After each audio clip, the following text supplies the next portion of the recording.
தமிழ்நாடு ஜனநாயக கிறிஸ்தவ பேரவையின் பொதுக்குழு கூட்டம் கன்னியாகுமரி மாவட்டம் தக்கலையில் சிறப்பாக நடைபெற்றது. தக்கலை தூய எலியாசியார் ஆலய அரங்கில் வைத்து நடைபெற்ற இந்நிகழ்வில் பல்வேறு தீர்மானங்கள் நிறைவேற்றப்பட்டன. பட்டா நிலங்களில் ஆலயம் கட்ட அனுமதி தர வேண்டும். அரசு உதவி பெறும் சிறுபான்மை கல்வி நிலையங்களில் ஓய்வு பெற்ற ஆசிரியர்களுக்கு பதிலாக காலியாக உள்ள ஆசிரியர் காலி இடங்களை நிரப்பிட அரசு அனுமதிக்க வேண்டும்.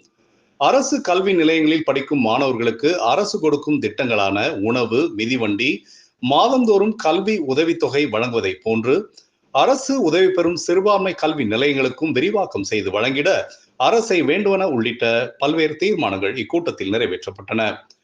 இக்கூட்டத்தில் திரு G Selvakumaran, Reverend D Samuel, engineer Rajkumar, J Winsor, V John Rose, திரு Aloysius Engels, brother D Johnny, திருமதி சி ரெஜினால் உள்ளிட்ட பலர் பங்கேற்றனர். ரெவரன் ஃபாதர் ஜார்ஜ் பொன்னையா அவர்கள் சிறப்புரையாற்றினார்கள்.